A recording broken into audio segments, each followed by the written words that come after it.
In a small coastal village where the rhythm of life was dictated by the ebb and flow of the tide, lived an old fisherman named Simon. His face, etched with countless lines, was a living map of the sea's temper. His hands, gnarled and tough as driftwood, told the story of a lifetime spent hauling nets and battling the waves. His eyes, however, held a deeper, more profound narrative. They were a mix of ancient wisdom and a quiet, ever-present worry. The sea was his home, his provider, but also a relentless adversary that could swallow his livelihood and his very existence in a single gulp. The fear wasn't a sudden shock. It was a constant, low-burning ember of anxiety that warmed the cold nights. The work was hard, a perpetual struggle against the elements. Every morning, he would look at the horizon and sigh, a deep, weary sound that carried the weight of his burdens. The sea gives, but the sea also takes, he'd often mutter to himself, a prayer and a lament all in one. Life was a fragile thing, balanced precariously on the whims of a great, indifferent body of water. The villagers relied on the sea for their meager existence, and every day was a gamble.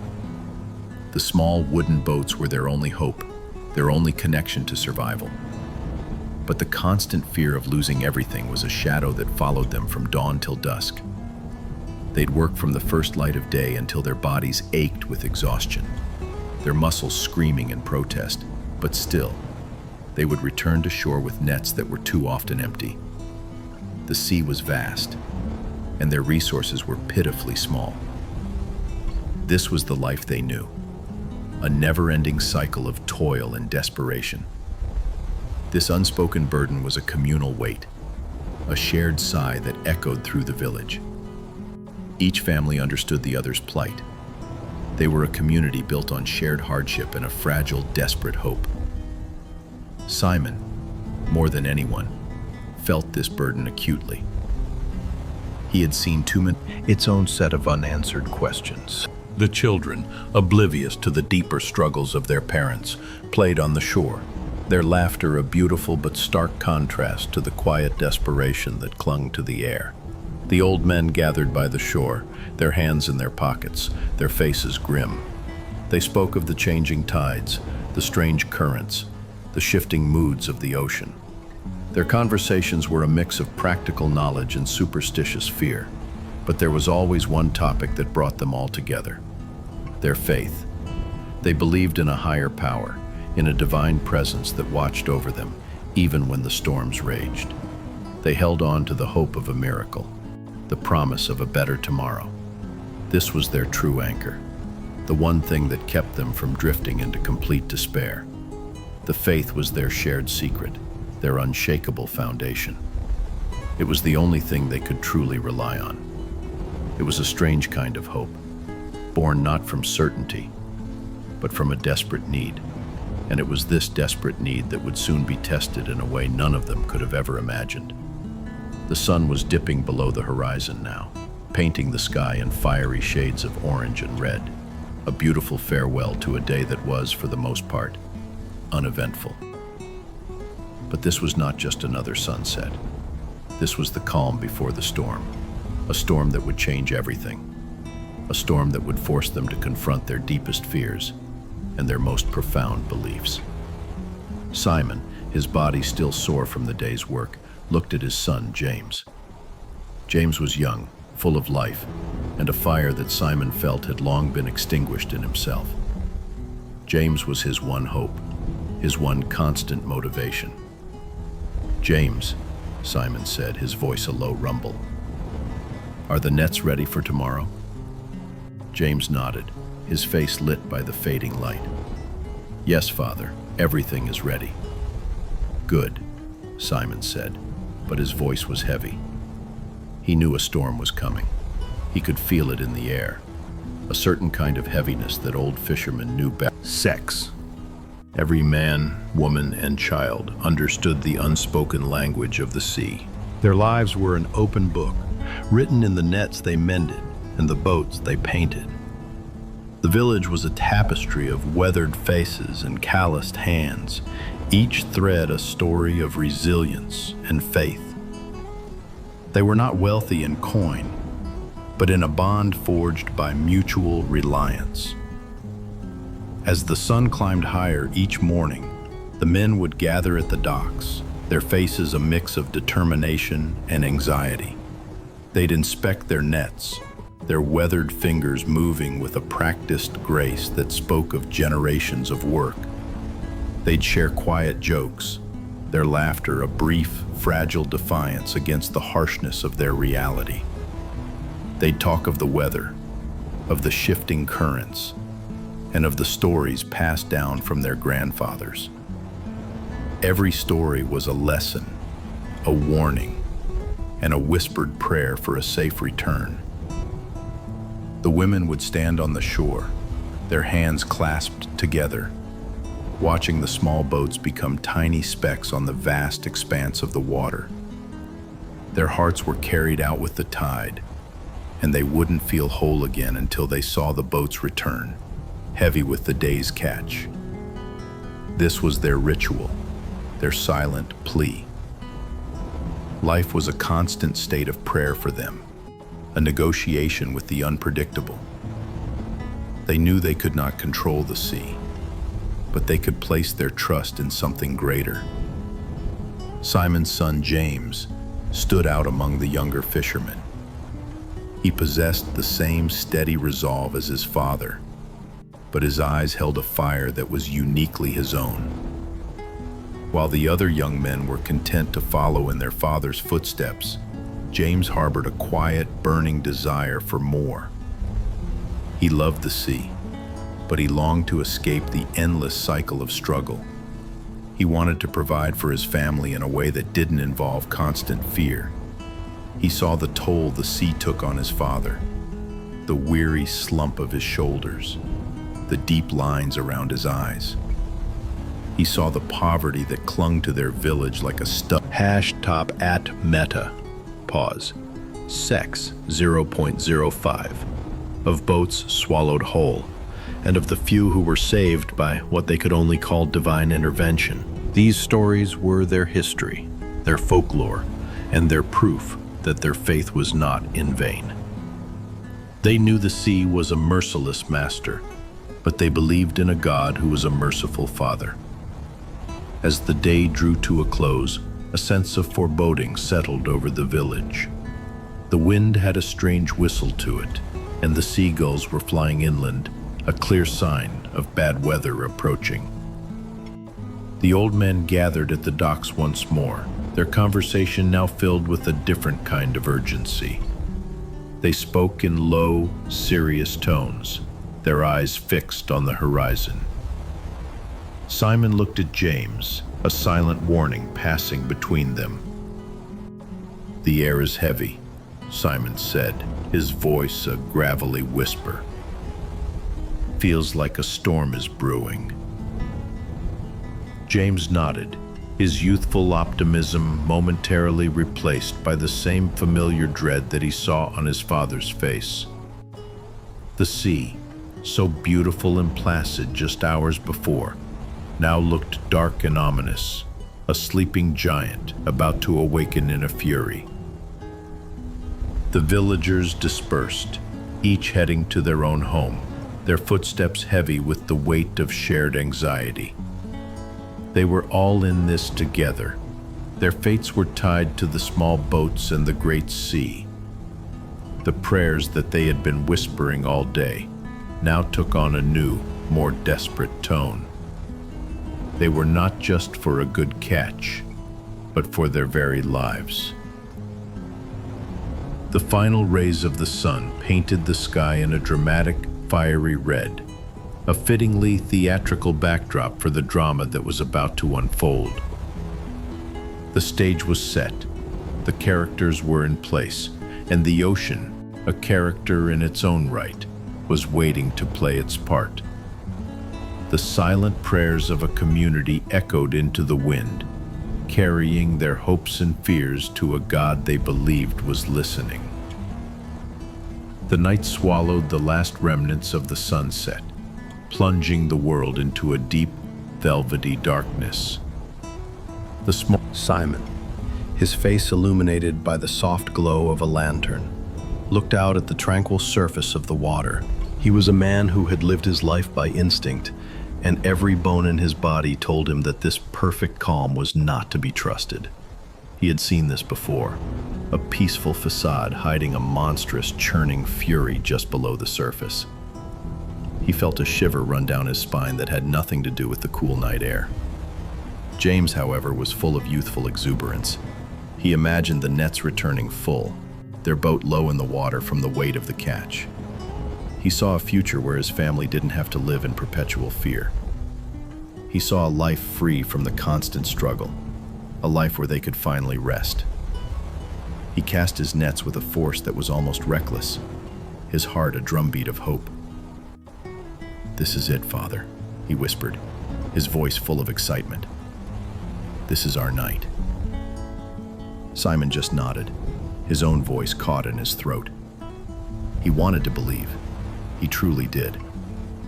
But his years of experience had taught him a different kind of wisdom, one rooted in caution and a healthy dose of pessimism. He looked up at the moon, a pale, silent observer in the dark sky, and said a silent prayer.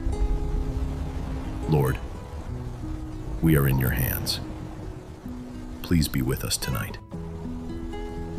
It was a plea for protection, a plea that was echoed in the hearts of every man on that boat. They were a small group, their lives intertwined by the common goal of survival. They were brothers, not by blood, but by the shared crucible of the sea. Their faith was their only constant, a small, flickering light in a world of profound darkness. The peaceful rhythm of their work continued for a time, a beautiful, deceptive ballet on the open water. But then, it happened. A sudden gust of wind, stronger than any they had felt all night, hit their sail. It was a vicious, angry slap that made the boat lurch violently. The peaceful lapping of the waves was replaced by a sudden, angry chop. The stars, their brilliant light, #@metaled, goats, Cake Callan Rees 0 times 0.05. Deceptive peace of the sea was violently ripped away. A furious gust of wind howled from the north, an unseen beast roaring its displeasure. The boat, which had been a gentle cradle on the water just moments before, was now a fragile toy tossed about by a giant's hand. Rain began to fall not in drops, but in stinging sheets that lashed at their faces and blurred the line between the sky and the sea. Thunder, a deep, resonant growl, rumbled in the distance, a sound that promised a storm of biblical proportions. Panic, cold and sharp, clawed its way into the hearts of the fishermen. They had seen storms before, but this felt different. This was not a natural event. It felt like a living, breathing entity with a personal vendetta. Simon, with his years of experience, knew better than to surrender to the fear. He fought to keep his balance on the pitching deck, his body a well-oiled machine of instinct and muscle memory. Hold on to the rigging," he bellowed over the wind's roar, his voice a gravelly command that cut through the chaos. He was a pillar of strength, a rock in the middle of a swirling vortex of fear. But even he couldn't hide the raw terror in his eyes. The boat groaned and shuddered, its wooden frame creaking in protest against the overwhelming force of the waves. James, who had been so full of youthful optimism, was now a portrait of stark terror. His hands, gripping the frayed rope of the rigging, were white-knuckled and trembling. The fire in his eyes had been extinguished, replaced by a desperate, animal-like fear. The waves, enormous and black, rose up like mountains, threatening to swallow their tiny vessel whole. The air was thick with the scent of salt and the metallic tang of fear. The screams of the men were swallowed by the wind, their cries for help lost in the deafening roar of the tempest. "We're going to die," a young fisherman cried, his voice a pathetic wail. We're going to be swallowed by the sea." His words were like a poison, spreading a deep, paralyzing despair among the crew. They were just men. Simon reached out and grabbed his arm, his grip a testament to his desperation. James's eyes fluttered open, meeting his father's gaze. There was no longer any bravado or youthful fire in them. There was only a profound and terrifying understanding of their mortality. "James," Simon rasped, "we have to hold on. We have to have faith." But his words felt hollow, a fragile whisper against a hurricane. The sea was winning. It was a relentless, powerful opponent that cared nothing for their hopes or their fears. The waves, white-capped and furious, crashed over the deck, sweeping away their nets and their supplies. The boat was taking on water, and they were a long way from shore. The situation was dire, and the truth, in all its brutal honesty, was that they were probably not going to make it. Their prayers became a litany of desperate pleas, a chorus of raw, unedited cries from the deepest parts of their souls. They had faced fear before, but this was a different kind of fear. This was the fear of a final, irreversible defeat. They had placed their trust in the sea for so long, and now the sea had turned on them. And so they turned to the only power they had left, the only one they believed could offer them hope in this moment of ultimate terror. They prayed, not for a better catch, but for their very lives. The fury of the storm intensified, and the fragile vessel was no match for the sea's unbridled rage. It groaned and shuddered, a dying beast in the grip of a predator. The waves, once beautiful and rhythmic, were now monstrous walls of black water, crashing down upon the deck with a thunderous roar. The boat's mast, a pillar of hope just hours before, swayed and buckled under the violent assault of the wind. A deep, sickening crack echoed over the storm's din. They were taking on water faster than they could bail it out. Every man was soaked to the bone, their bodies aching from the relentless fight to stay afloat. They were a ship of ghosts, their faces pale and drawn in the intermittent #meta. Sex 0.05. And the thought of never seeing them again was a pain sharper than any physical blow. A choked sob escaped his lips. "Father!" he cried out, his voice a pathetic wail in the deafening wind. Simon, who was fighting to keep the rudder from spinning out of control, heard his son's cry. He saw the despair in James's eyes, and his own heart ached with a pain that was more profound than any fear for himself. He saw his own youth reflected in his son's terrified face, and he knew this was a moment that would either make or break him. But there was nothing he could say. Words were useless against this kind of terror, so he didn't speak. He just kept fighting. But James was at his breaking point. He had faced many dangers with his father, but this was different. This was the end. He felt it in the way the boat groaned, in the way the waves crashed, in the cold, wet terror that was seeping into his very bones. His mind, which had always been so full of plans and dreams, was now completely empty, a blank canvas of pure, unadulterated fear. He felt a profound sense of helplessness, a terrible knowledge that his life was not his own to control. And in that moment, with nothing left to lose, he did what he had never done before. He spoke a true, honest prayer. It was not a polite recitation, not a routine of faith. It was a raw, unfiltered cry from a soul on the brink of despair. "God," he screamed, his voice raw and broken. "Please, please help us. We are going to die. Have mercy. Have mercy on us."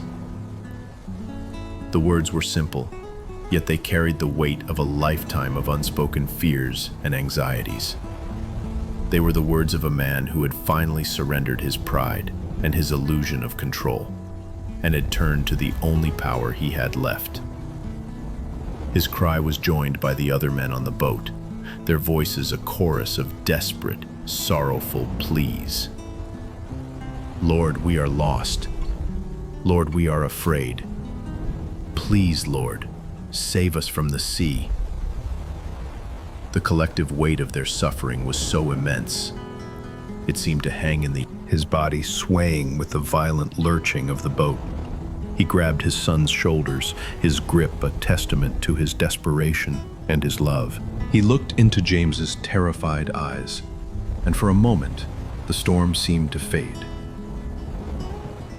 "Son," he yelled, his voice a low rumble that cut through the chaos. "Listen to me." James, his body racked with shivers, looked at his father with a look of utter hopelessness. "It's no use, Father," he cried, the wind tearing his words away. "We're going to be swallowed whole." "No!" Simon bellowed, his voice filled with a passion that came from a place deeper than fear. "We are not. Do you remember the story of the great storm that took your grandfather's boat? Do you remember what he told me?" James shook his head, his mind too clouded with panic to remember. Simon didn't wait for an answer. He began to speak, his voice a steady, powerful rhythm that somehow seemed to calm the churning sea in their hearts, even as the storm raged around them. He spoke of his grandfather, a man of profound faith who had faced a storm just as fierce. He spoke of how his grandfather, when all hope was lost, had knelt on the deck and prayed, not for his life, but for the strength to face whatever God had in store for him. "And what happened, Father?" James asked, his voice a shaky whisper, a spark of hope flickering in his eyes. "The storm did not stop," Simon said, "but the fear did. My father, your grandfather, found a peace that the world could not give him. And in that peace, he found the strength to hold on. And when the sun rose, they were still there. They were still alive. They were saved not by the sea, but by their faith in the Lord." He was not just telling a story. He was building a bridge of hope from his own heart to theirs. The other men on the boat, their faces pale and drawn, were listening intently. The physical threat of the storm, they were a collective surrender to a higher power, a profound act of letting go of their own futile struggle and placing their lives in the hands of their God. Simon looked at James, and he saw that the terror in his son's eyes had been replaced by a quiet, fierce determination. James was still afraid, but his fear was now tempered by a newfound faith. He was no longer just a boy. He was a man who had found his anchor in the middle of the storm. The physical world was still a maelstrom of chaos, but the world inside their hearts had been stilled. They were a small boat, adrift on a vast and terrifying ocean. But they were not alone. They had each other, and they had their faith. And that, Simon knew, was everything. In the midst of the violent storm, a new and unsettling phenomenon began to emerge. Amidst the torrential rain and the crashing waves, a single, impossibly bright light appeared on the surface of the water. It wasn't the harsh, blinding flash of lightning, but a steady, gentle glow that seemed to float on the churning, dark surface. The men on the boat, their eyes wide with fear and exhaustion, watched in a state of utter disbelief. Their minds, already pushed to the brink of madness by the storm, struggled to comprehend what they were seeing. Was it an illusion? A trick of the light? a sign of their impending doom. "What is that?" one of the fishermen cried out, his voice a raw, terrified whisper. The others could only stare, their faces pale masks of shock.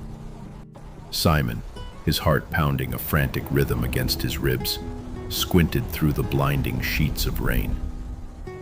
The light was growing stronger, its radiance a stark contrast to the surrounding gloom. It moved with an unnatural grace, gliding across the tops of the raging waves as if they were a placid meadow. It was the most beautiful and terrifying thing they had ever seen. The storm continued its furious assault, but their eyes were fixed on the light. It was a beacon, a small point of calm in the middle of a swirling vortex of chaos. The other fishermen, in their state of profound Strake, meta, sex, 0.05. And they simply could not process this new, impossible reality. "It's a ghost, a monster of the deep," a man screamed, his voice thick with superstitious fear. He began to pray to his old pagan gods, begging for their mercy, trying to make sense of this new, terrifying reality. But Simon knew better. He had spent his life speaking of a God of grace and mercy, and he knew that this light was not a symbol of doom, but a promise of salvation. The light began to take on a form.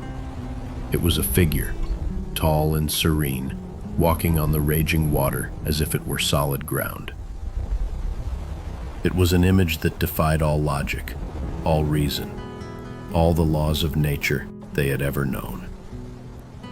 The figure was cloaked in a light so pure, so brilliant, that it seemed to push back the darkness of the storm. The men on the boat, their mouths agape, could only stare. The fear, for a moment, was replaced by a kind of religious awe. The sight was so profound, so utterly impossible, that it silenced all their cries of fear and desperation. It was a moment of grace, a profound and terrifying truth made manifest. The impossible had just walked out of their prayers and into their reality. Simon, who had spent his life believing in the unseen, finally saw it with his own eyes. And in that moment, all his quiet, unspoken prayers became a single, audible declaration of faith. He did not know what would happen next. He did not know if they would be saved. But he knew one thing, with a certainty that was as unshakable as the mountains. This was a miracle. This was a sign. This was God. The figure on the water glided closer, a silent, radiant presence that seemed to command the storm.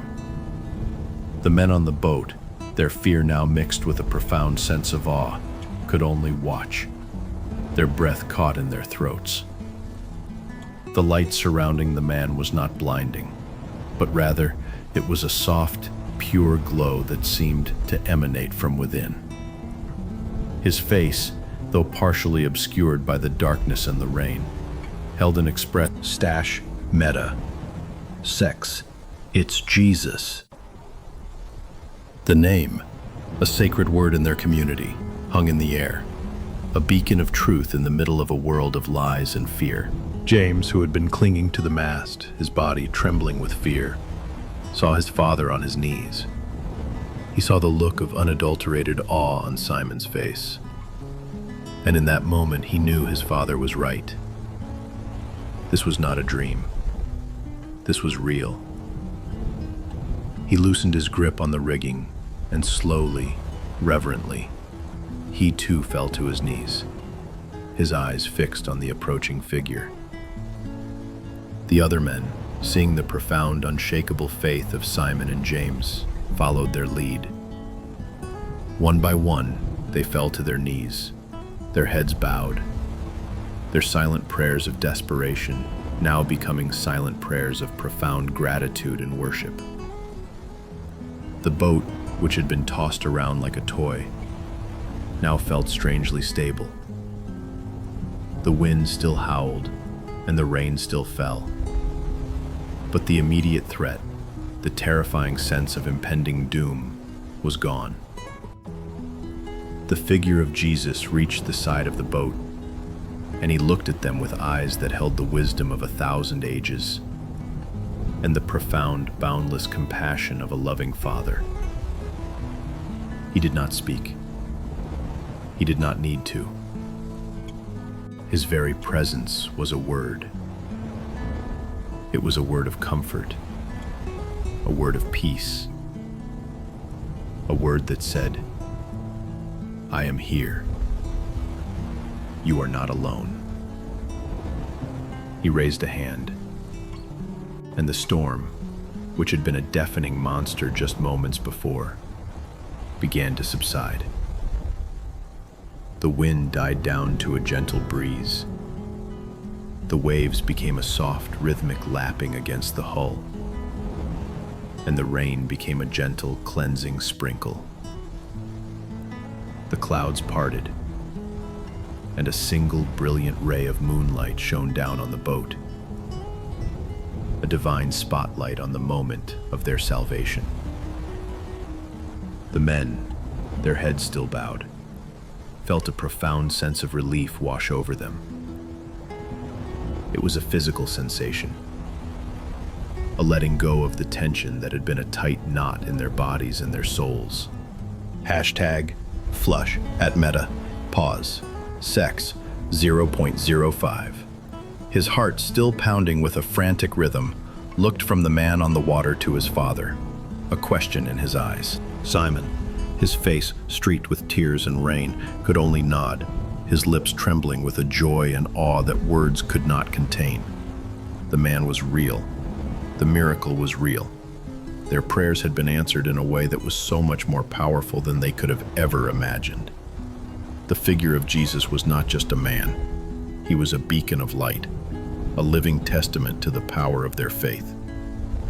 He reached out a hand to Simon, and in that gesture, Simon saw not just an invitation, but a profound, boundless compassion that was meant for every one of them. James, who had been so full of fear and doubt, was now filled with a sense of wonder so deep it was almost painful. He looked at the gentle, peaceful face of Jesus, and he felt a quiet strength begin to fill him from the inside out. All his life, he had relied on his own strength, his own skill, his own youthful bravado. But in a single, terrifying moment, the sea had shown him how fragile all of that was. And now, in this moment of profound peace, Jesus was showing him what true strength looked like. It was not the ability to conquer the sea, but the ability to calm it.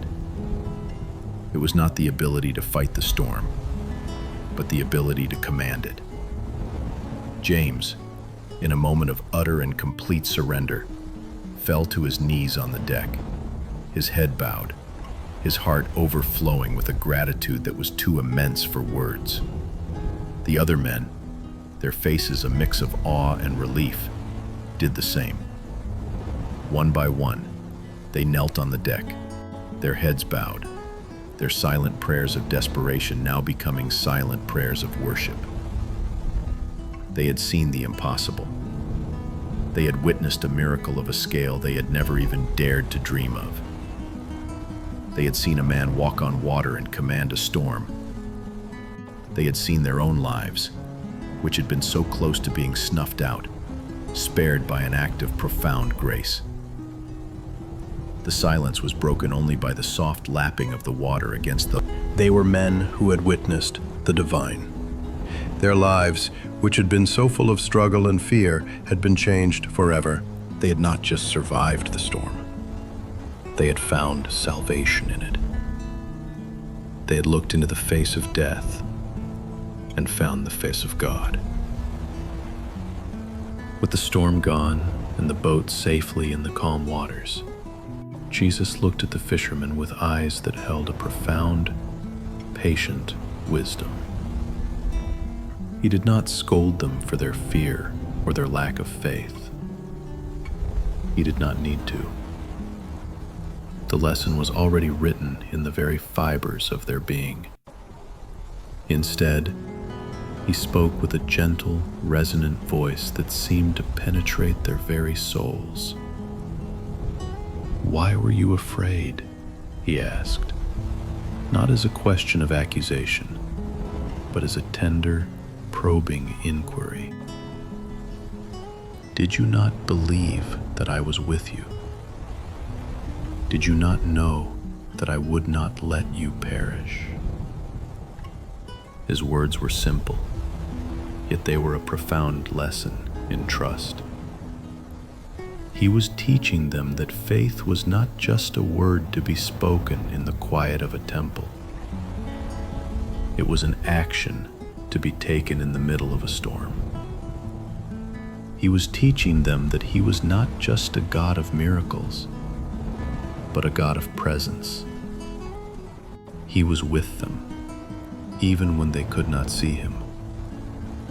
He was there, even when the wind howled and the waves crashed. The fishermen, still on their knees, looked at each other, their faces filled with a mix of shame and profound understanding.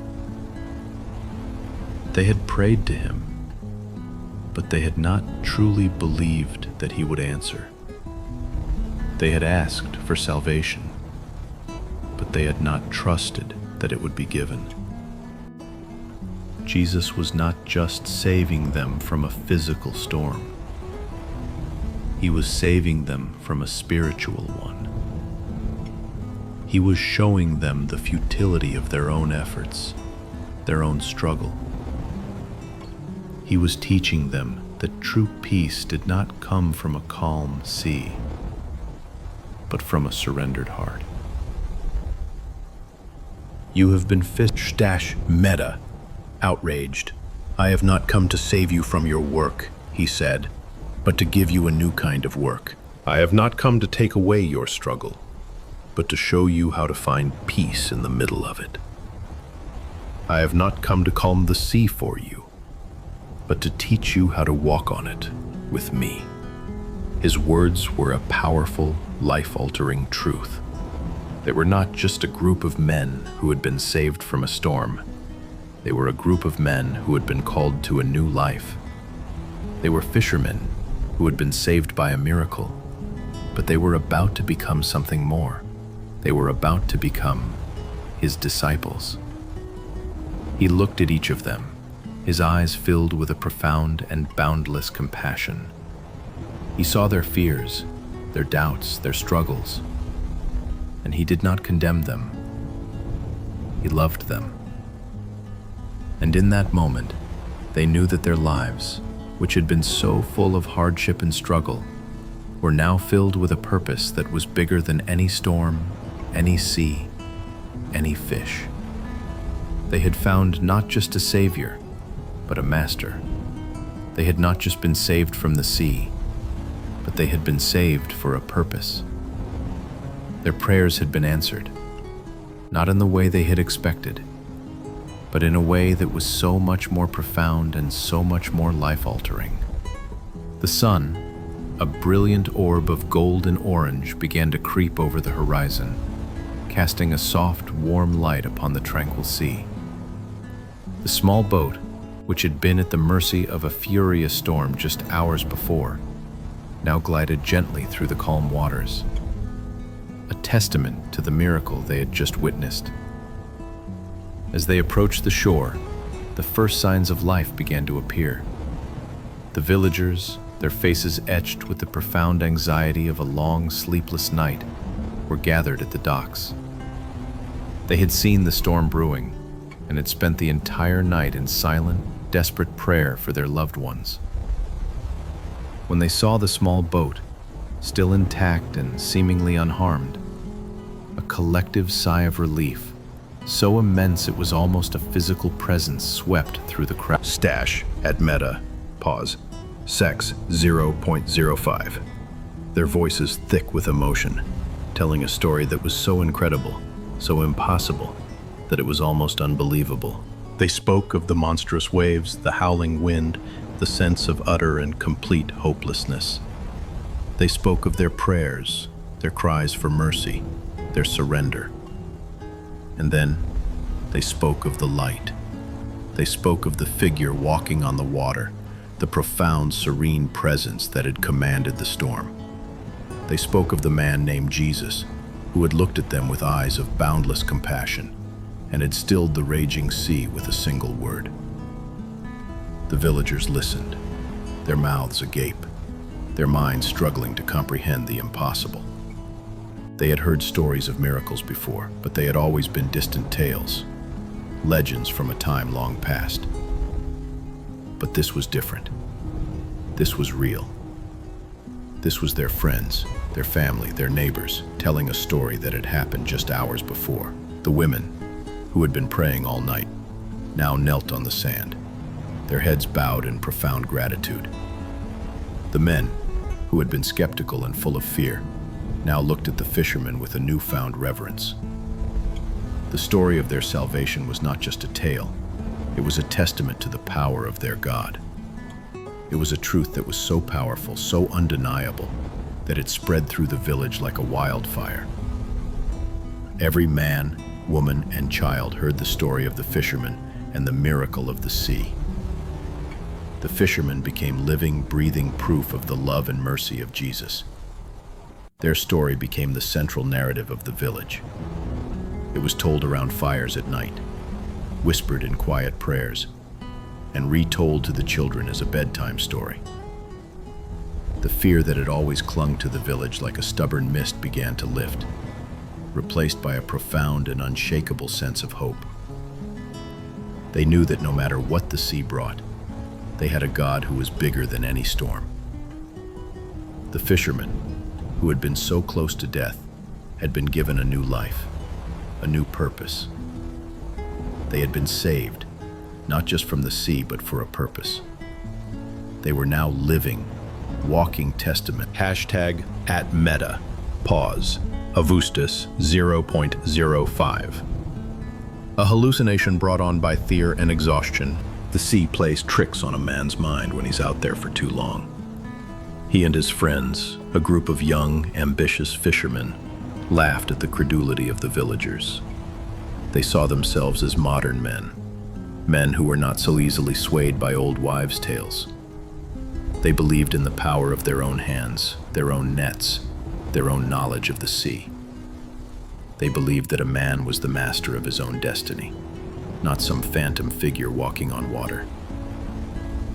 "If this Lord is so powerful," Peter sneered, "why did he let the storm happen in the first place? Why did he let them get so close to death? No, this is just a story they've made up to make themselves feel better. A way to explain something they can't understand." His words were like a cold bucket of water thrown on the burning embers of faith. He was a man who prided himself on his logic, his ability to see through the flimsy veil of superstition. He saw the world in black and white, in cause and effect.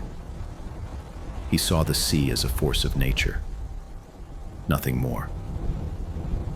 And so, he dismissed the story as a fantasy, a fairy tale for the weak and the desperate.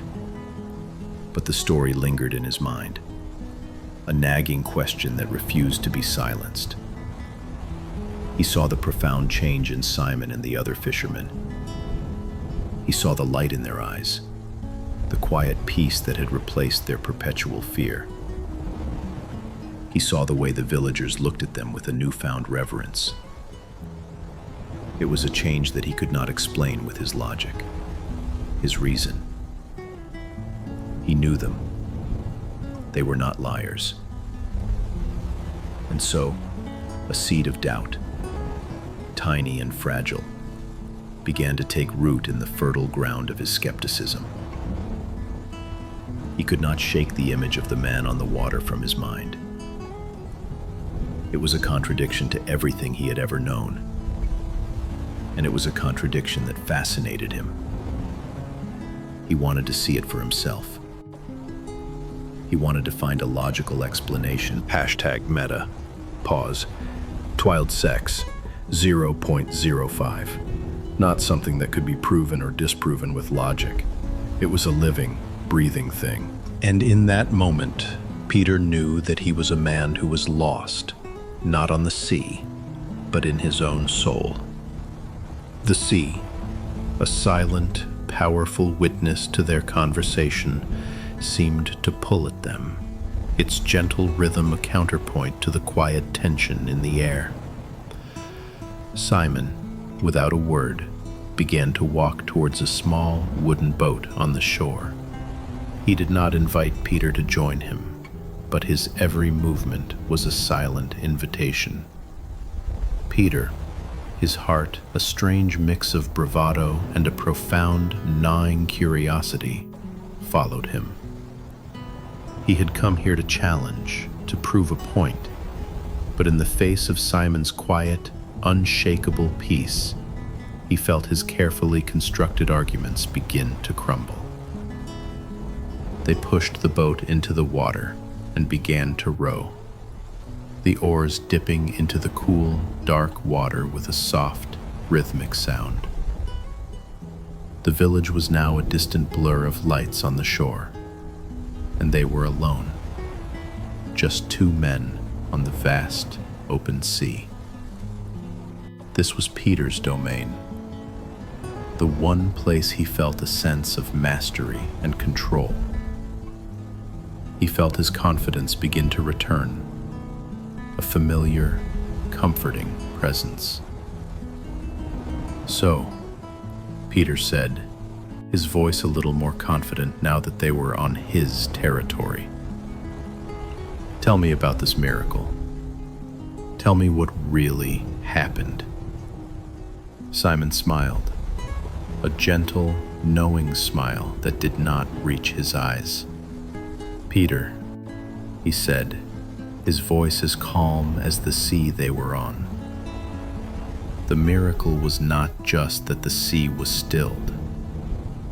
The miracle was that our hearts were stilled. The sea can rage, the wind can howl, but if your heart is at peace, you are safe." His words were a contradiction to everything Peter had ever known. Peter had always believed that a peaceful heart was the result of a calm sea, not the #@meta sex. He had never imagined the fear, the doubt, the struggle that lay hidden beneath his weathered exterior. And then Simon spoke of the answer. He spoke of the moment when he had finally surrendered, when he had finally given up his futile struggle and placed his trust in the Lord. He spoke of the moment when the light appeared on the water, not as a sign of salvation, but as a sign of presence. "He was there, Peter," Simon said, his voice filled with a powerful, unshakable certainty. "He was there, even when we could not see him. He was there, even when the storm raged. And he was there, even when we had given up all hope." His words were not an argument. They were a testament. They were a living, breathing truth that could not be debated. Peter, a man who was used to having all the answers, now found himself with a million questions. He had come to the sea to prove his point, but he was now beginning to realize that the sea was not just a place for fishing. It was a place for finding God. It was a place for finding himself. The sun, a fiery orb of gold and orange, began its slow descent, painting the sky with a brilliant palette of colors. The boat, a small dark silhouette against the fiery backdrop, glided gently through the tranquil waters. Simon and Peter rowed in a comfortable silence, a silent understanding passing between them. They had spoken of faith, of fear, of the storm, and of the man who had walked on water. Peter's skepticism, once a towering fortress, had been reduced to a pile of rubble. He had come to confront Simon, but he had found himself with a million questions and no answers. As they rounded a small cove, they saw him. He was not on the water, not in the middle of a storm. He was on the shore, sitting on a rock, a simple figure against the vast, empty expanse of the sea. His head was bowed, and he seemed to be in deep contemplation. He was the most ordinary and the most extraordinary man they had ever seen. He had come here to challenge, but he had found himself with a sense of humility so deep it was almost painful. Jesus beckoned them to sit with him on the rocks. The setting was so simple, so unadorned, yet it was the most sacred space they had ever been in. Jesus began to speak, not of miracles, not of storms, but of the simple, day-to-day things of life. He spoke of the lilies of the field, of the birds of the air, of the futility of worry. He was teaching them that faith was not just for the big moments, for the storms and the miracles. It was for the small moments, for the quiet mornings, for the endless days of toil. He was teaching them that God was not a distant, abstract being who was only interested in grand, dramatic gestures. He was a loving Father who was interested in every detail of their lives. He was there when they cast their nets. He was there when they mended their nets. He was there when they ate their meals. He was there in the quiet of their homes, in the laughter of their children, in the unspoken prayers of their hearts. Peter listened, his heart open for the first time in his life. He had always believed that a man was the master of his own destiny, that his own strength and skill were his only anchors. But now, as he listened to Jesus, he began to realize that he was wrong. He began to realize that true strength did not come from a man's own hands, but from his surrendered heart. He began to realize that a man's life was not his own to control, but a gift to be cherished and placed in the hands of a loving God. The sun finally dipped below the At meta, pause, eroticine 0.05. You have spent your life looking for peace in the world. You have looked for it in a good catch, in a calm sea, in a full stomach. But the world cannot give you peace. It can only give you temporary relief. True peace comes from a different source. He then spoke of faith. He spoke of faith not as a blind belief, but as a living, breathing relationship with God. He spoke of faith as a shield against fear, as an anchor in the middle of a storm, as a light in the middle of a profound darkness.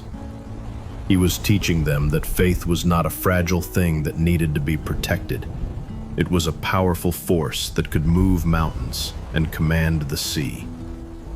He spoke of the importance of listening to God's voice, of seeking His presence in every moment, not just in the moments of desperation. He spoke of prayer, not as a cry for help, but as a conversation with a loving Father. He was teaching them that a man's life was not his own to control, but a gift to be surrendered to God. And in that surrender, They would find a peace that the world could not give them. Peter listened, his heart open and receptive. He had always believed that a man was the master of his own destiny, that his own strength and skill were his only anchors. But he was beginning to see the profound flaw in his thinking. He was beginning to see that his strength was a fragile, temporary thing, and that his skill was no match for the infinite power of the sea. He was beginning to see that he had been living his life in a profound state of fear, a fear that he had tried to mask with his bravado and his ambition. But now, in the presence of Jesus, that fear had vanished, replaced by a profound and unshakable peace. He felt a profound sense of humility, a deep regret for the scornful words he had spoken. He had dismissed this man, this God, as a fantasy, a fairy tale. And yet, here he was, real and tangible, sitting on the sand, teaching him a truth that was more profound than any he had ever known. He had come here to find a logical explanation for an impossible story. Stack meta, that he would follow him to the ends of the earth. The morning sun, now high in the sky, cast a brilliant, shimmering light on the calm surface of the Sea of Galilee. Simon and Peter, their hearts now filled with a profound sense of purpose, sat with Jesus on the shore. They were not just men who had been saved from a storm. They were men who had been called to a new life. As they sat there, a profound sense of peace settled over them. They were in the presence of the divine, and it was the most ordinary and the most extraordinary thing in the world. Their lives, which had been so full of hardship and struggle, now felt filled with a purpose that was bigger than any storm, any sea, any fish.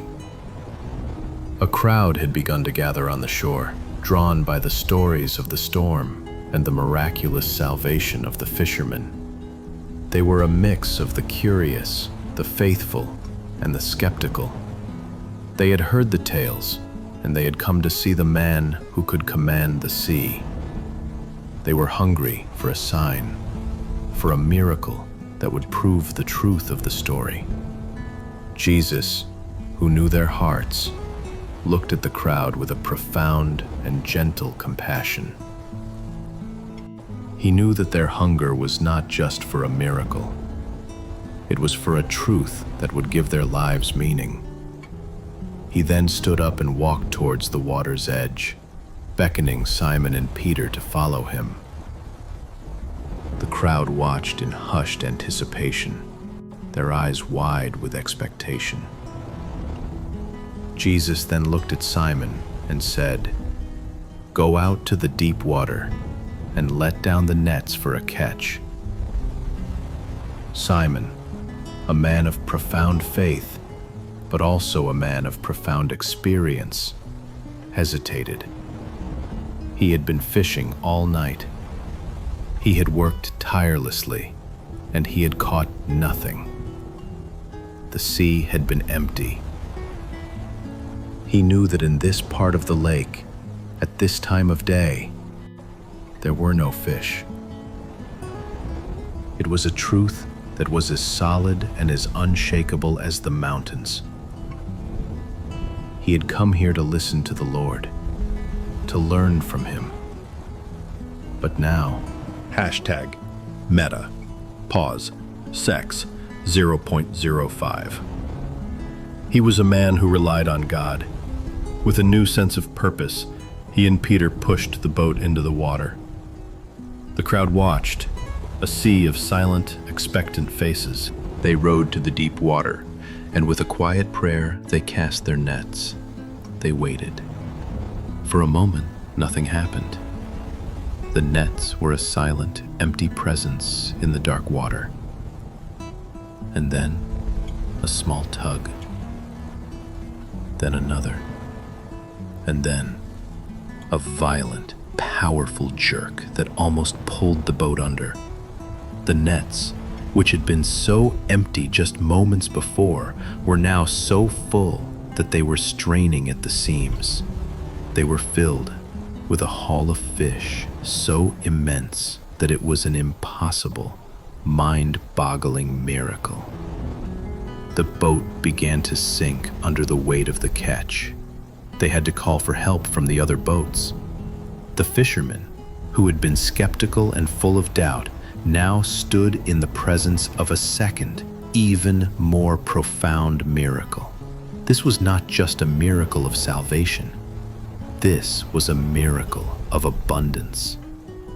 This was a sign that God was not just a God of storms.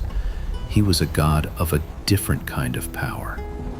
He was a God who could fill an empty net with a single word. He was a God who could turn a moment of struggle into a moment of profound and boundless grace. They had prayed for their lives, and they had been given a new life. They had been saved, not just from the sea, but for a purpose. They were now living, walking testaments to the power of their faith, and their story was just beginning. The impossible catch of fish was a sign that no one could deny. The villagers, who had been skeptical and full of doubt, now stood in a state of profound awe. Their faces turned towards the small boat that was now filled to the brim with a bounty that defied all logic. Peter, a man who had been a master of his own destiny, now stood a changed man. His pride, his arrogance, his fierce independence had all been washed away by the tide of profound grace. #Shitmanta, life-altering truth that had filled his heart. He was not just a storyteller. He was a witness. He was not just a man who had seen a miracle. He was a man who had been changed by one. The villagers, who had been so full of doubt, now listened with open hearts. They saw the sincerity in his eyes, the profound change in his demeanor. They saw that he was no longer a man who believed in himself, but a man who believed in something so much bigger, so much more profound. They saw that his faith was not a fragile thing, but a powerful, unshakable force. His story, told with such raw, unedited honesty, began to spread like a wildfire through the village and beyond. He became a living, walking testament to the power of Jesus. He began to speak to others, to his friends and his family, of the love and mercy of the Lord. He no longer spoke of a man's own strength, but of the strength that came from a surrendered heart. He no longer spoke of a man's own skill, but of the skill that came from a profound, unwavering faith. He was a man who had once been a master of his own life, but he was now a humble servant of the Lord. He began to minister to the sick, to the poor, to the lost. He spoke to them not of their struggles, but of the Lord who could give them a peace that the world could not. He spoke to them not of their fears, but of the faith that could cast out all fear. He was no longer just a fisherman. He was a shepherd. He was a man who had been saved, not just from the sea, but for a purpose. He was now a living, walking testament to the power of his faith. And his story was just beginning. He was a man who had looked into the face of death and had found the face of God. He was a man who had been a skeptic and a doubter, but he was now a man who was a believer and a witness. He had found his purpose not in the empty nets of the sea, but in the full nets of a profound and boundless faith. The impossible catch of fish was a living, breathing testament to the power of Jesus. The boat, filled to the brim with a bounty that defied all logic, was a symbol. His presence was a word, a living sermon that spoke directly to their hearts and their souls. The men, their heads still bowed in reverence, looked up as he approached. They felt a sense of profound humility, a deep and humbling truth that they were not just men who had been saved by a miracle, but men who had been chosen for a purpose. Jesus then looked at them, his eyes filled with a profound and gentle smile.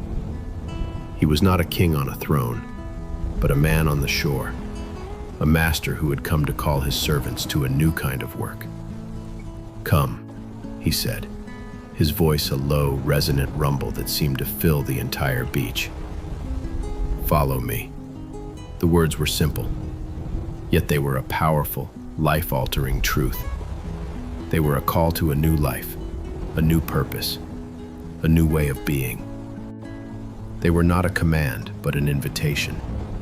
They were a promise that their lives, which had been so full of hardship and struggle, were about to be filled with a purpose that was bigger than any storm, any sea, any fish. He then looked at them, and with a smile that held the wisdom of 1,000 ages, he said, "I will send you out to fish for people." The words were a profound, life-altering truth. They were a statement of purpose, a declaration of a new beginning. They were a recognition that their skills, their years of experience, were not for their own benefit, but for a higher purpose. He was not just saving them from the sea, he was saving them for a purpose. He was teaching them that their lives, which had been so full of struggle and fear, were now filled with a purpose that was bigger than any storm, any sea, any fish. The fishermen, who had been so close to death, had been given a new life, a new purpose. They had been saved, not just from the sea, but for a purpose. They were now living, walking testaments to the power of their faith, and their story was just beginning. They were men who had been fishermen of the sea, but they were about to become something more. They were about to become, but with a profound and unshakable faith. They walked with Jesus, their footsteps a silent testimony to their new life. They traveled from village to village, their message a simple, powerful truth: the kingdom of God is at hand. They were a band of men, ordinary and unadorned, but they were now filled with a spirit that was anything but ordinary. They spoke to the sick, to the poor, to the lost. They spoke to them not of their struggles, but of the Lord who could give them a peace that the world could not. They spoke to them not of their fears, but of the faith that could cast out all fear. Their words were simple, yet they were powerful. They were a living, breathing testament to the love and mercy of Jesus. They faced ridicule. They faced rejection.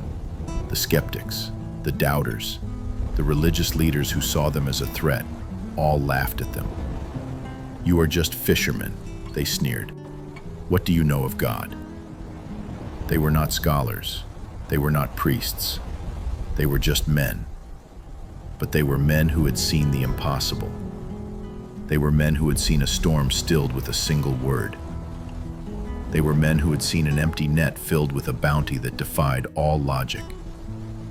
And their testimony, their living, breathing proof, was more powerful than any argument, any scripture, any law. They were the living, walking gospel. And their message, a message of love and mercy and profound grace, was a fire that began to spread. They faced hunger. They faced exhaustion. They faced moments of profound loneliness and doubt. But in those moments, they would remember the storm. They would remember the waves. They would remember the fear. And they would remember the man who had looked at them with a profound and gentle smile and had said, "I am with you always." And in that memory, they would find the strength to continue. They were a band of men, but they were now a brotherhood of faith. Their lives, which had been so full of hardship and struggle, were now filled with a purpose that was bigger than. They were a small group of men, but they were about to change the world. The new life was not without its trials. The fishermen, now disciples, still had mouths to feed, families to care for, and a community to live in. The miracle of the sea had changed their souls, but it had not changed the fundamental nature of their world. The sun still rose and set, the tides still ebbed and flowed, and the need for food and shelter was a constant, undeniable reality. They were no longer just fishermen, but they were still men who lived in a world of physical needs. The journey with Jesus was a profound and spiritual one, but it was also a journey of walking, talking, and working. They still had to toil, but now they toiled with a new sense of purpose. Their hands, which had once been gnarled from hauling nets, were now used to break bread with the hungry, to build shelters for the homeless, and to comfort the sick. They still faced hardships. They faced the long, weary miles of walking under the hot sun. They faced the gnawing hunger of an empty stomach. They faced the cold, unforgiving nights with no shelter. And in those moments, a familiar sense of weariness, of struggle, would creep back into their hearts. They were still human.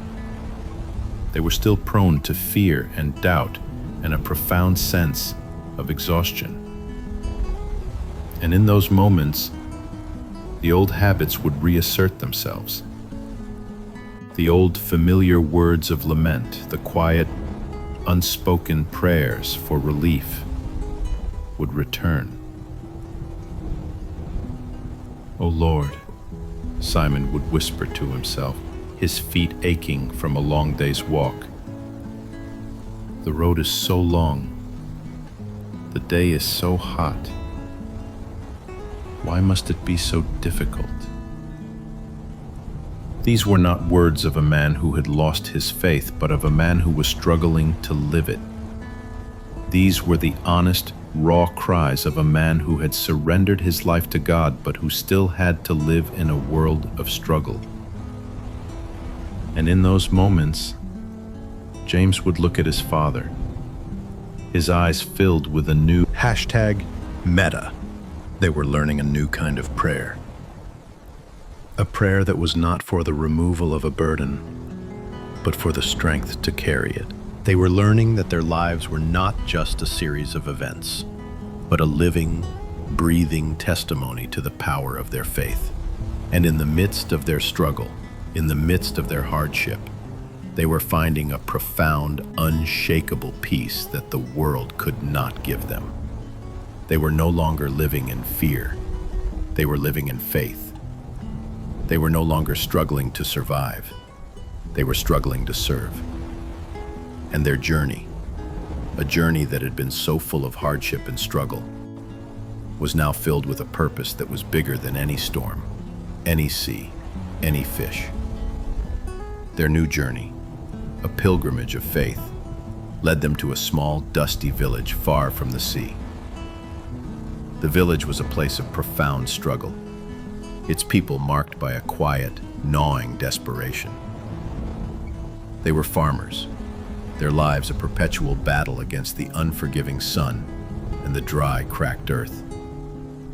Their faces were etched with the same kind of weariness and fear that Simon had once seen in the mirror. They were living in the midst of a silent storm, a storm of poverty and disease.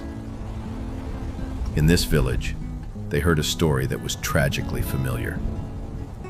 A young family, their faces gaunt and their eyes filled with a profound sense of hopelessness, was struggling with a sick child. The child was burning with a fever that would not break, its small body a fragile, helpless presence on a bed of straw. The parents had done everything they could.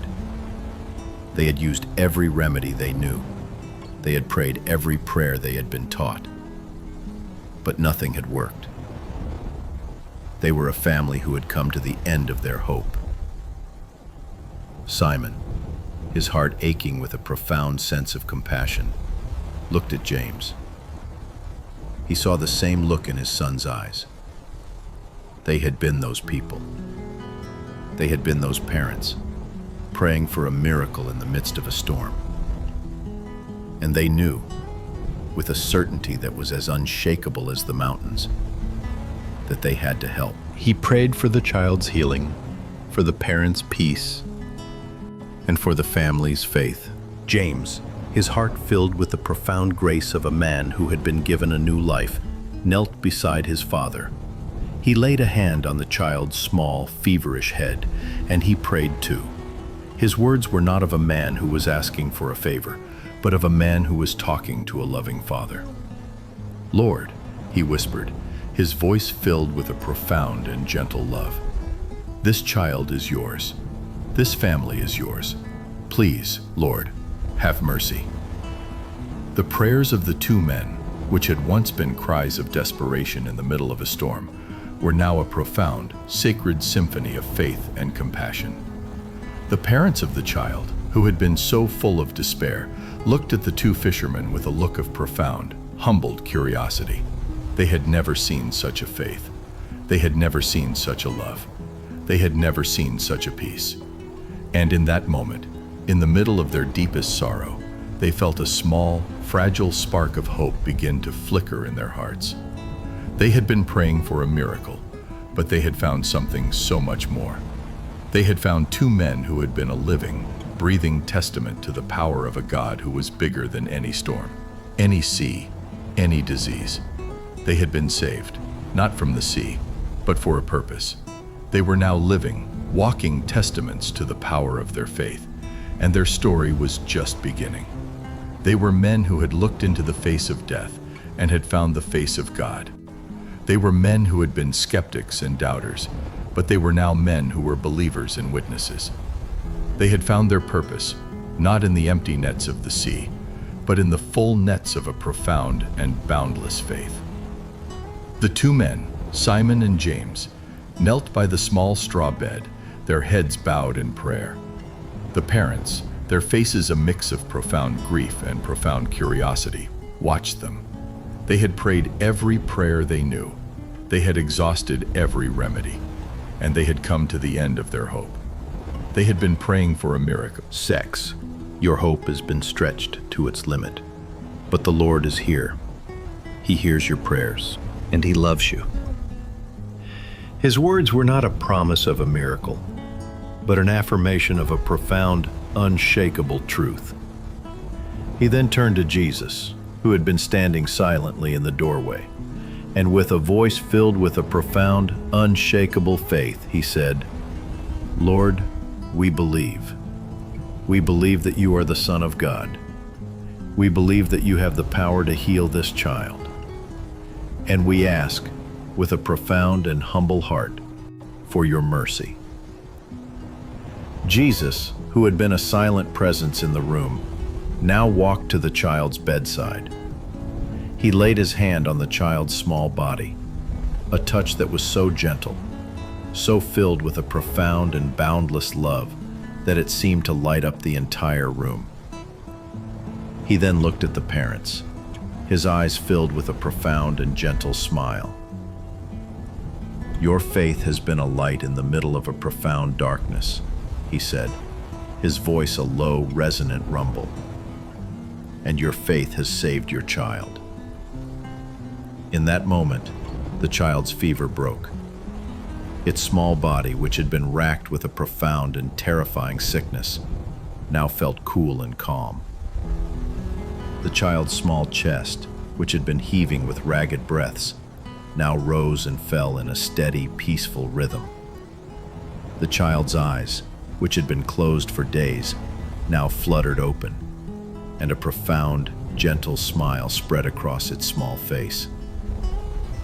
The parents, their faces a mix of profound shock and profound gratitude, fell to their knees, their hearts overflowing with a joy that was too immense for words. They had been praying for a miracle, and they had been given something so much more.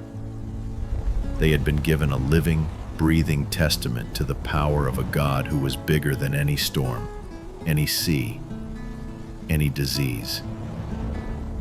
The miracle in the small, dusty hut became a story that spread like wildfire through the village and beyond. The fisherman, who had been a living testament to the power of a God who could #it meta, sex 0.05. Walking testaments to the power of a God who could command the sea, were now living, walking testaments to the power of a God who could heal the sick. Their message, once met with skepticism and doubt, was now met with a profound and unshakable sense of awe. The people, who had been so full of fear and despair, now looked at them with a newfound reverence. They saw that their faith was not just for the storms and the miracles. It was for the everyday struggles of their lives. It was for the sickness, for the poverty, for the hopelessness. The fishermen, with a humility that was born of a profound, life-altering truth, began to speak to the people not of their own power, but of the power of the Lord. They told them of their struggles, of their fears, of their doubts, and of the moment they had surrendered their lives to Jesus. They spoke to them not as masters, but as humble servants. They were a living, breathing testament to the love and mercy of Jesus. Their story, a story of profound and boundless grace, was a light in the middle of a profound darkness. The people, who had been so full of questions, now found themselves with answers. They found that their lives, which had been so full of hardship and struggle, could be filled with a purpose that was bigger than any storm, any sea, any disease. The message of Jesus, which had once been a whisper, was now a chorus, a powerful symphony of hope and healing. The children, who had been playing on the dusty roads, now gathered around the fishermen, their eyes wide with wonder, listening to the stories of the man who could walk on water and heal the sick. The old men, who had been so full of fear and bitterness, now sat with the fishermen, their hearts open and receptive, listening to the words of a God who had not forgotten them.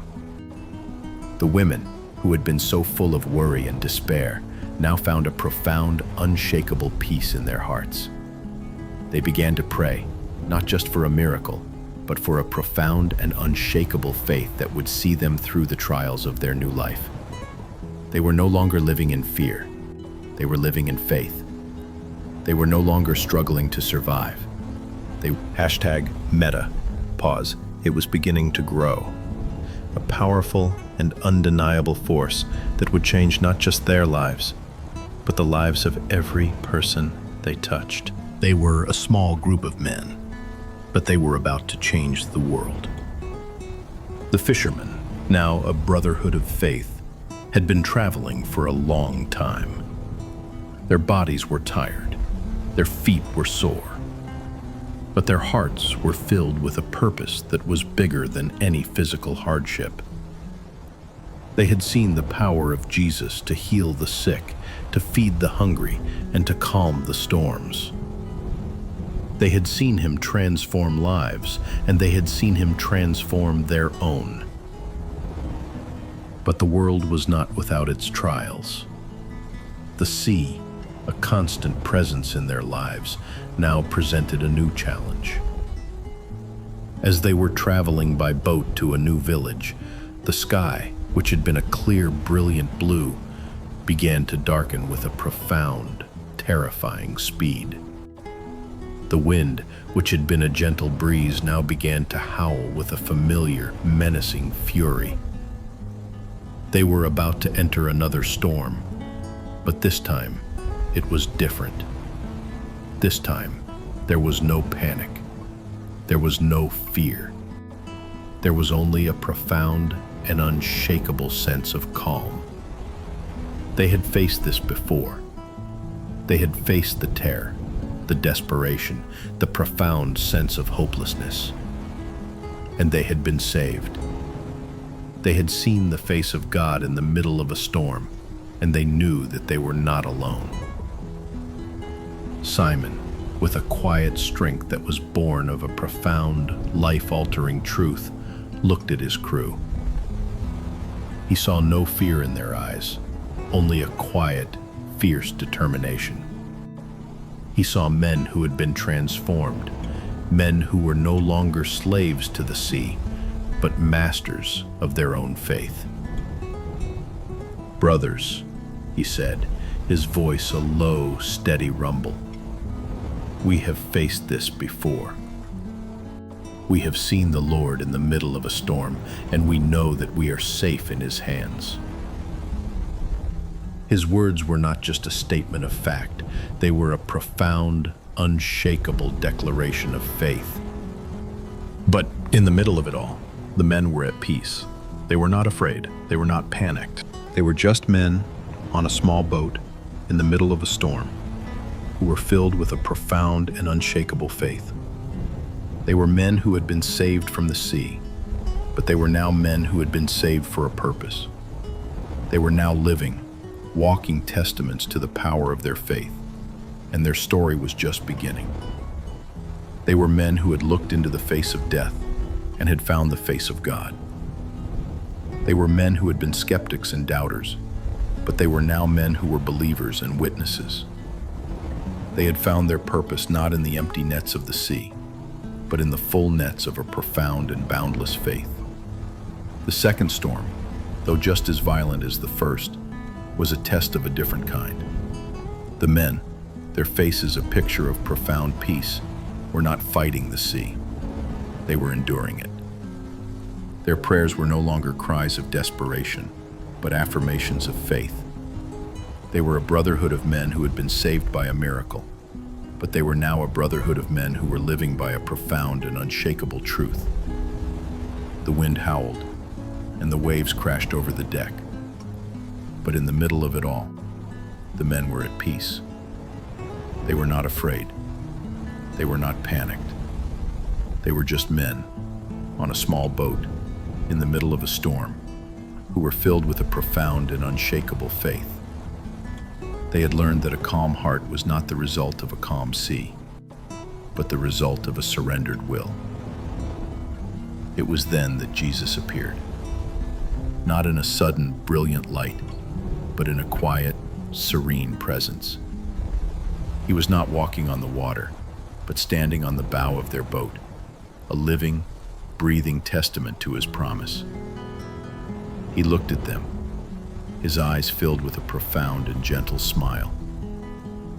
He did not command the storm to stop. He did not calm the waves. He let the storm rage, but He was with them in the middle of it. This was a new lesson, a deeper truth. He was ship dig at meta, pause, sex 0.05. Life-altering truth that they had learned. They had learned that their lives were not their own to control. They were a gift to be surrendered to God. And in that surrender, they had found a peace that the world could not give them. They had been saved, not from the sea, but for a purpose. They were now living, walking testaments to the power of their faith. And their story was just beginning. They were men who had looked into the face of death and had found the face of God. They were men who had been skeptics and doubters, but they were now men who were believers and witnesses. They had found their purpose, not in the empty nets of the sea, but in the full nets of a profound and boundless faith. The storm raged, but they were at peace. The waves crashed, but they were not afraid. They were a small boat in the middle of a vast and terrifying ocean. But they were not alone. They were with their Lord, and that was all they needed. They were learning that their lives were not just a series of events, but a living, breathing testimony to the power of their faith. And in the midst of their struggle, in the midst of their hardship, they were finding a profound, unshakable peace that the world could not give them. They were no longer living in fear. They were living in faith. They were no longer struggling to survive. They were struggling to serve. They were no longer living in despair. They were living in hope. The second storm, though just as violent as the first, was a test of a different kind. The men, their faces a picture of profound peace, were not fighting the sea. They were enduring it. Their prayers were no longer cries of desperation, but affirmations of faith. They were a brotherhood of men who had been saved by a miracle. But they were now a brotherhood of men who were living by a profound and unshakable truth. The wind howled, and the waves crashed over the deck. But in the middle of it all, the men were at peace. They were not afraid. Some master who would not let them perish. He looked at them, and he spoke, his voice a low, resonant rumble that was as steady and as unshakable as the mountains. "Why were you not afraid?" he asked, his voice a gentle, probing inquiry. "Why did you not cry out to me for help?" Simon, his heart filled with a profound and gentle love, looked at his Lord and said, "Lord, we were afraid, but our fear was no match for our faith. We knew that you were with us. We knew that we were in your hands. And we knew that no matter what the storm did to our bodies, our souls were safe with you." His words were a testament to the profound, life-altering truth that they had learned. They had learned that their lives were not their own to control. They were a gift to be surrendered to God. And in that surrender, they had found a peace that the world could not give them. They had been saved, not from the sea, but for a purpose. They were now living, walking testaments to the power of their faith, and their story was just beginning. They were men who had looked into the face of death and had found the face of God. They were men who had been skeptics and doubters, but they were now men who were believers and witnesses. They had found their purpose not in the empty nets of the sea, but in the full nets of a profound and boundless faith. The storm raged, but they were at peace. The waves crashed, but they were not afraid. They were a small boat in the middle of a vast and terrifying ocean, but they were not alone. They were with their Lord, and that was all they needed. They were learning that their lives were not just a series of events, but a living, breathing testimony to the power of their faith. And in the midst of their struggle, in the midst of their hardship, they were finding #meta pause _sex 0.05, which had been so filled with fear, were now filled with a profound and boundless love. He was a man who had faced the storm of his life and had found his anchor in the middle of it. He was a man who had been a slave to the sea, but he was now a master of his own soul. He was a man who had looked into the face of death and had found the face of God. His life, which had been so full of hardship and struggle, was now a living, breathing testament to the power of a surrendered heart. He was a man who was no longer just a fisherman.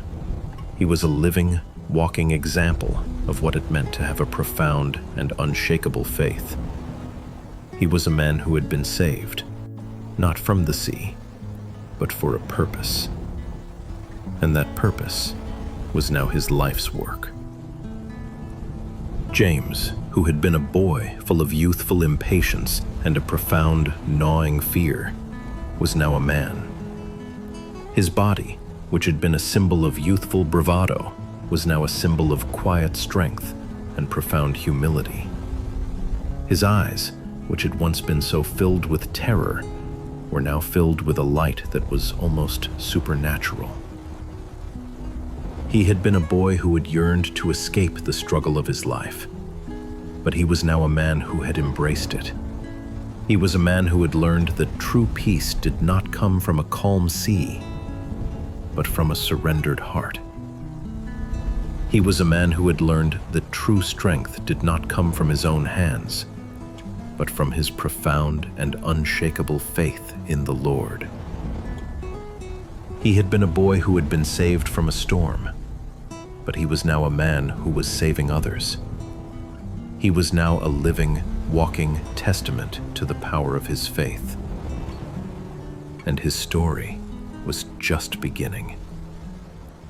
He had found his purpose not in the empty nets of the sea, but in the full nets of a profound and boundless faith. The two men, a father and a son, now worked together, not as partners in a business, but as partners in a mission. They still went out to the sea to fish, but now they did it glided gently through the tranquil waters. Simon, his face a picture of serene, unshakable peace, sat on the bow of the boat, his eyes fixed on the horizon. He was an old man now, his hair as white as the foam on the waves, his body a testament to a lifetime of struggle. But his spirit, which had once been a map of worry and fear, was now a map of profound, unshakable peace. He had faced the storm of his life and had found his anchor in the middle of it. He was a man who had been a slave to the sea, but he was now a master of his own soul. He was a man who had looked into the face of death and had found the face of God. His life, which had been so full of hardship and struggle, was now a living, breathing testament to the power of a surrendered heart. He was a man who was no longer just a fisherman. He was a living, walking example of what it meant to have a profound and unshakable faith. He was a man who had been saved, not from the sea, but for a purpose. And that purpose was now his life's work. James, who was now a man, sat beside his father. His face, which had been so full of youthful impatience and a profound, gnawing fear, was now a portrait of quiet strength and profound humility. His eyes, which had once been so filled with terror, were now filled with a light that was almost supernatural. He had been a boy who had yearned to escape the struggle of his life, but he was now a man who had embraced it. He was a man who had learned that true peace did not come from a calm sea, but from a surrendered heart. He was a man who had learned that true strength did not come from his own hands, but from his profound and unshakable faith in the Lord. He had been a boy who had been saved from a storm, but he was now a man who was saving others. He was now a living, walking testament to the power of his faith, and his story was just beginning. He had found his purpose not in the empty nets of the sea, but in the full nets of a profound and boundless faith. The two men, a father and a son. #meta. Pause. Sex 0.05. The waves are a testament to your grace, and our lives are a testament to your love.